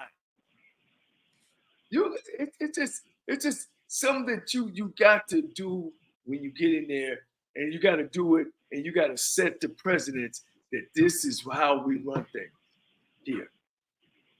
And to me, that's the difference when you start talking about a PWI, and I'm not talking about Alabama, no. I'm talking about them mid-major and them other 1AA teams. They run their programs like business. And that's the way we should run our program. But we don't. We keep hollering about money. Man, look, you don't have it. You got to put it in your mind. If your grass need cut, guess what, Rob? I'm out cutting the grass. If the grass need watering, I'm gonna go to Home Depot and buy me a bunch of hoses. And so we can run. I remember at Lane, I'm running around, making sure the whole field gets, because I want the kids to take some pride and feel good about coming out to practice. Do you think the average man or the average person that's been living in the White House or the big house is ready to do something like that? I don't know. Y'all tell me. But I hadn't really seen it done. Since we left Tennessee State 23 years ago, they ain't won. Since I left Lane back in '07, ain't won. Since we left Alabama State, I think they got to the championship. They won one with our team. They let us go in August. They really ain't won. Texas Southern, of course, they've lost 135 games since I left. I mean, they only won 135 and lost 300 and something like that. So those are things, man. It's tough, man. It's tough. Coach, I think that's a 40-year record that you're talking about with the 100 and something games. That's a 40-year record. Yeah, I'm sorry. 400 games. I got that wrong. Right. You know, Coach, as you've pointed out a number of times, coaching at HBCU is just not, it's not just football. And it's so important that anybody who comes into HBCUs to coach football understand that it's about so much more. But the experience of that a coach gets. Let me ask you this here, Coach. How long do you think it takes a guy like Chris Dishman or even Charles McKinney to get his feet up under him and understand the culture of what it means to coach at HBCUs and adjust to what you don't have or what you may have to get involved in? How long of an adjustment period is? Well, first, it's got to be his mindset that I'm coming in here to build a program, and I'm not going to sit and ask why we don't have this and why. Ask why not. And what do I need to go do to find it and get it? And I got to have a staff that supports that. And sometimes when you start getting guys that's been in these big programs, they don't want to come in and support that. They want to know why. Don't ask why. Roll your sleeves up and let's get it done. I think with Coach McKinney, now that he's been through it and he has some idea what it's about, I think he might be a little better. But you just don't have those things in place. You got to create them. You got to be able to create them, those things in place. You know what I'm saying? One thing we did at Tennessee State back in the 90s, late 90s, black colleges weren't even going to hotels on Friday nights. So what did me and my brother do? We had this insurance company from Woodman of the World, had a campground outside of Nashville. So on Friday nights, Coach, we would take our kids out to the campground to get them off campus, to be big time. We would stop at a movie, and after the movie, we go out to the campground. The next morning, they bring breakfast out for us. We load the bus, come on back in town. Nobody had that. Nobody was doing that in the 90s, except when we started that. You know, we started getting a player development guy. We started getting a guy who actually goes out and get our hotels for us, and then go to the hotel and have it set up. So we pulled up there at the bus, our keys and stuff is already lined out. You know, so all those things is a part of it. How I want to travel, how you want to travel, what you want to do on Friday nights. What are we doing? And again, I ain't got to the X's and O's yet, have I? No. So hey, Coach, this has been an amazing show, and we're about to wrap this thing up. But I do want everybody that's on now. We're all 225 people. First off, I want you to like the stream, and then I want you to go down to the description and follow Coach and I on social media, and make sure if you're watching on Off Script that you click our channel, our YouTube channel, and go ahead and become a member and subscribe. I would certainly appreciate that as a courtesy. I certainly would appreciate that, and Coach would as well. But before we get out of here, we can't get out of here without our resident rattler give us some indication of when can we expect FAMU to have their next, would it be their 19th head football coach? I believe so. Well, let me say this, and I hope we get to come back, because the one thing I know we talked about a lot of great things, and I had to break that, but we definitely got to talk about this SWAC schedule, because that we got to do that, because the way that schedule is laid out, it's going to be interesting who wins the SWAC. So I just want to put that out there for the next time. But you know, I think honestly, I don't think we're going to have a coach by the end of this week. I don't believe so. I don't believe it. And if we do. If we have a coach by the end of this week, I think it'll be somebody that people are not going to be happy about. But I'm just going to say, Rattler Nation, whoever our AD at this stage, the AD has the choice. And what I'm hoping is that she listens to the players. I hope this coach, whoever, if this is not an internal candidate, because internal candidates know what they need to do. But if this is an external candidate, I'm telling you, get down to Tallahassee, talk to those players, talk to the alumni, so we can get behind you. Because we do, as of right now, have a championship level team. And that is going to require you to reach out and understand what you need to do to maintain that. So, you know, I don't think I don't believe, because tomorrow's Wednesday, Thursday, Friday, Yeah, I think maybe Monday, Sunday, it'll probably leak that she's decided, and then Monday she'll make the announcement. That's what I believe. Yeah, Coach. I mean, Mr. Campbell, I hope so, because this saga is It's continuing. embarrassing. You know, you say it's embarrassing, Coach. Why do you say it's embarrassing, Coach? Because you already got a program that's fixed. It's not broken.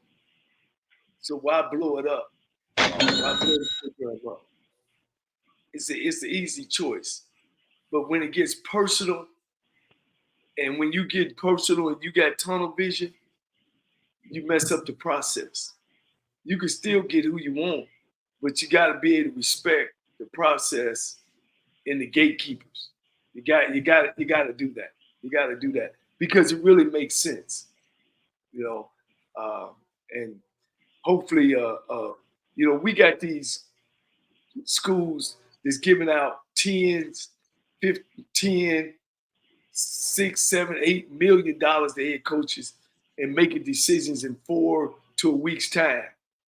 And here my alma mater went for 3 months, 2 months, 2.5 months, and came up with that choice. Hell, I'm gonna say it.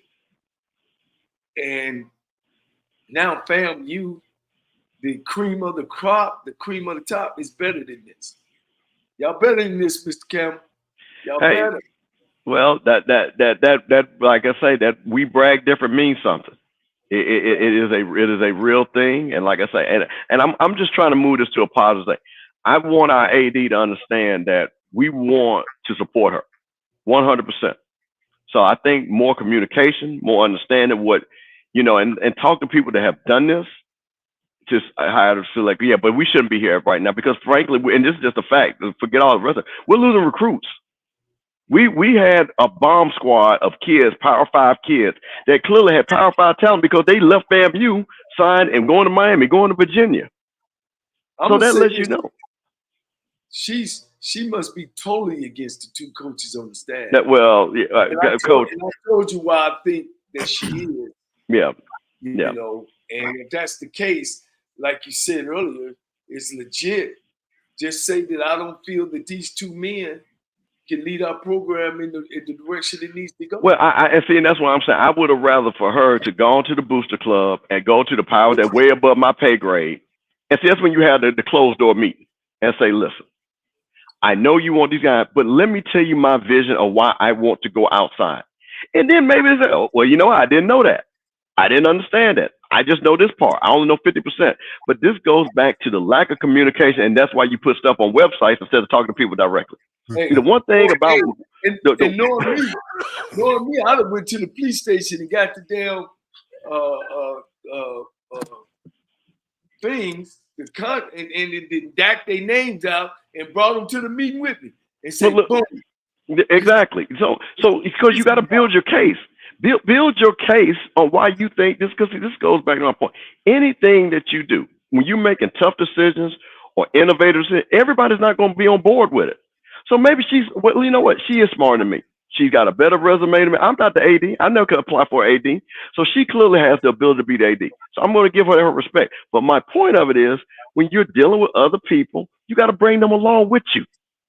And the only way to bring them along is to explain why I'm going in the direction that you want me to go. Is this bringing people along with you? No, absolutely not. And that's the problem. That right there is called getting people against you. And I'm talking about a lot of people. Because let me tell you something, man. Listen, when you got let me tell you the funny thing. When you got classmates of mine, I got a classmate of mine that is an attorney, and a high-level attorney. And she don't even follow football. And she was like, "Oh, I'm about to write a letter to this woman directly." Here's my thing with here. Here's my thing with her. You guys know I'm an experienced guy. I believe in experience. I believe you got to go through something to be something. Besides APR, have she ever been in this place? Have she ever been in a part of a championship team? Basically, she just gurgitating what she hears. That's my thing. Where have she been on a lower level? Have taken a Division II program to championship? Of course, we know she never played the game or never coached the game. Have she coached something else? No. Like So she's never sat in that second. Coach, I want to tell you, she's never sat in that second chair to prepare you for the first chair. Have you ever even been a coach before? No. And that's the thing. She has not sat in that chair, the second chair, to prepare for the first chair. And it is just painfully obvious when we have seen what has gone down. Here's what people say to me. Oh, well, she ain't got to be this to do this. She ain't got to be this to do that. It's people that have not coached before that's been good. But when we're talking about numbers, let's talk about numbers.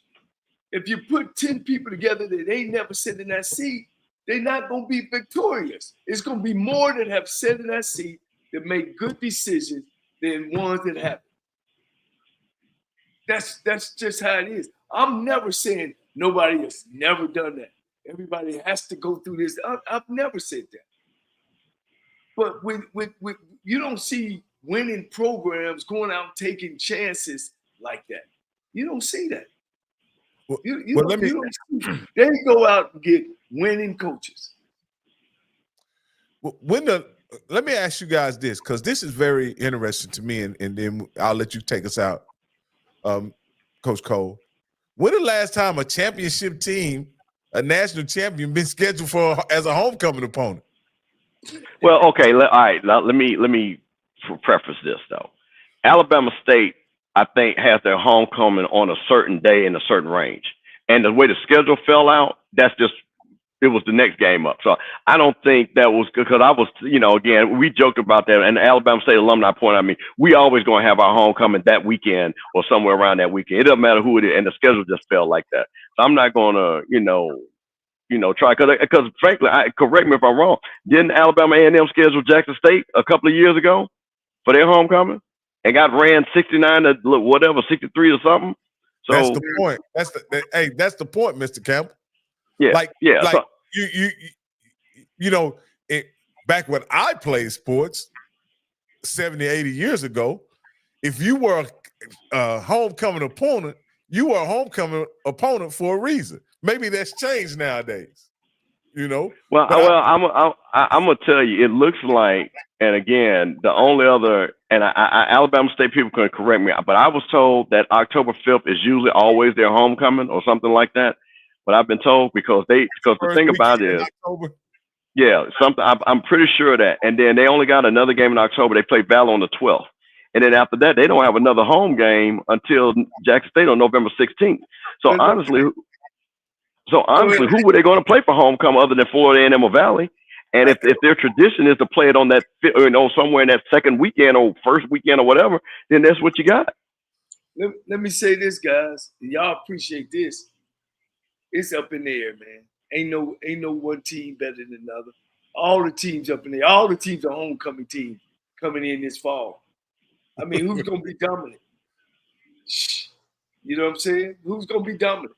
Alabama State is the only one maybe have the lead of dominancy.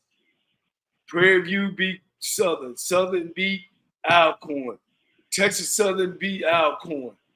Jackson State lose to Alcorn, but beat Southern. You see what I'm saying? Who's going to be the dominant team? I mean, fam, you didn't lose to nobody, Coach. I'm just reminding you. But now they don't lost their coach. We don't know who coming in there. So who's going to be the dominant team? And let me. Derek White says, "What happened to schedules made years in advance? That's not how conference schedules. That's when you're scheduling out of conference teams. The conference schedule is always made on a year-to-year basis. Other than in the SEC, when Alabama's going to play on the third Sunday in October versus Tennessee. So or you play Auburn at the end of the year. All the rest of those games are always going to be in the cake mix. So I just wanted to let them know that." Yeah, wow. Yeah. I think you have to, because you have your division games that you have to play, right? And then then when you go across divisions, those teams rotate through one another. Is that correct? If I'm not mistaken. That's right. Yeah. And I'll tell you this, and this is the reason why FAMU hasn't played Alcorn because it's unbalanced on the cross match because Alcorn, because of the politics, they have a permanent cross match with Valley. And of course, they're going to have a permanent cross match with Jackson. So that eliminates one of their rotation games on the cross match. So they wanted to keep. So they only have one cross match every 6 or 7 years against each team. Right, because they already got 2 already booked up. Because of, and it makes sense. It makes sense, but that's why everybody's like, I don't know why Jackson State is scheduling Grambling and Jackson State is playing in the out of conference game, because those are big games. Those are big games. So you those are big games for the conference. And again, to sell TV time and things. So that's why they book those games. That's why, honestly, and we talked about this on another show. That's why probably the SWAC needs to go to a 9-game conference schedule to accommodate that. To be honest with you, but that's another show for another day. Yeah, wow, absolutely. Yeah, we got to get into this schedule because I saw some very interesting matchups. Some people have, very few home conference games. You know what I mean? And how does that factor in to how things will turn up? I want to say I saw one school, and I think it may be UAPB. They traveled to Jackson State, Grambling, Southern, and maybe FAMU. Like they have all those games on the road. Like they've got Southern, Jackson State, Grambling, and Alcorn all on the road. That's what they play on the road. Yeah. And I'm like, wow. Yeah, but you got to look at what the only game that cross match game is the Jackson State game. That and the Valley is their cross match game, and I think Valley is their permanent cross match.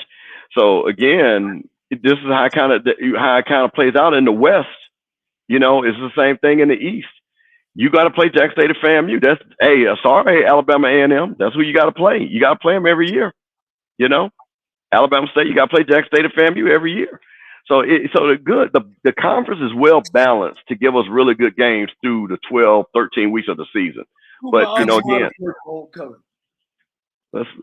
who my alma mater got for homecoming? I would assume, Coach, that your homecoming is either October 12th or the 26th, and that you play Southern on the 12th. That's probably in Dallas, right? They play that game in Dallas, right? Southern and Texas, they play. They changed it. It's home and home now. Home and home. So Texas Southern plays October 12th versus Southern in October 26th. I bet your homecoming is probably against Grambling. Who's before and after Southern? Jackson State. At Jackson State comes to Texas Southern on the 28th, and Southern again. Before that game, it's before the Jackson State game. Well, August 30th. No, it can't be. No, it can't be. So last year, the last 2 years, y'all have scheduled y'all homecoming the same weekend as Prairie View's homecoming, and Prairie View's homecoming is the first weekend in November. Well, that would be November 16th for them, and that's because they play Alcorn on the 9th. So they're going to have a. We don't play Lincoln College out of Oakland. Is that on there, or is that just the SWAC schedule? Oh, this is just a SWAC schedule. So great point. So that's just SWAC schedule. Yep, you're right, Coach. I am probably missed a week in there. Yeah, I just pulled it up. I thought we were going to talk about it. I just pulled it up on SWAC.org, but that is not the full schedule. Because most of those schools don't play some type of Division 1A school up top. Well, all right, Coach. Hey, man, this has been a great show. Everybody, Mr. Campbell, I want to thank you again for coming with us, man. And hopefully what we got you on our first contract with, we can renew you for that same. Hey, man, listen, as long as Coach will have me, I already got this blocked off on the Tuesday. I usually go to the movies on Tuesday, but I'm having a little bit more fun doing this. So as long as Coach will have me, I'll be here every Tuesday. Hey, all right, man, we appreciate it. We got to put him on the search more information committee. Yeah. I tell you what, I would have saved FAMU a whole lot more money, and I probably would have had the coach by now. I tell you that if I would have been on that search committee. Man, my phone be blowing up, man. It be blowing up, Coach. I be hitting y'all all during the day, huh, Coach? Absolutely, and you think your phone blows up? Because see, like I say, I've got people from Grambling, FAMU, Jackson State, Southern, Alcorn, and people in between that I've known for 40 years that are in at these schools and say, "Hey, man, did you know this?" I say, "Yeah, I just know it because somebody else just called me and told me." Yeah. And the crazy thing, there are so many things that are going on because we're all in a group chat together. So many things that are going on behind the scenes that we just can't talk about until they happen. You know what I mean? Like we can't, and that's largely to protect our sources and we use the term sources, but for you and Coach, Mr. Campbell, a lot of those people are y'all close personal friends. And to protect those guys, we won't breach those subjects, but they're very interesting things that are happening behind the scenes that may or may not materialize in the upcoming weeks. And so, man, this is a weird time in the SWAC, Coach.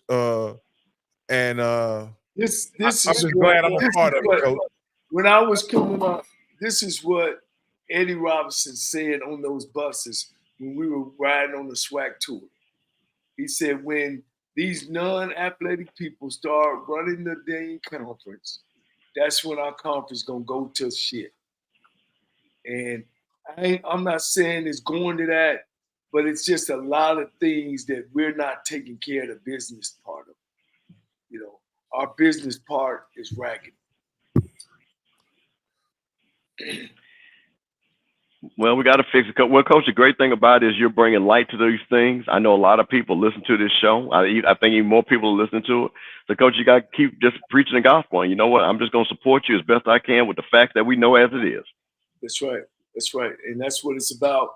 And, again, guys in our group, if these guys sign in and subscribe to us, Rocky, we in the middle of talking with some sponsorship that we need more and more people to subscribe, and then we actually can start meeting up on some of these college campuses and actually present our coaches as well as our HBCU students, on this channel. So hopefully, people start hitting that dial on there. Subscribe. I'm really looking to, we've talked about it, and definitely Coach Campbell, Mr. Campbell, definitely want to be a part of it. But we're looking at doing a spring football tour coming up, and we're just, we're trying to get all the dates.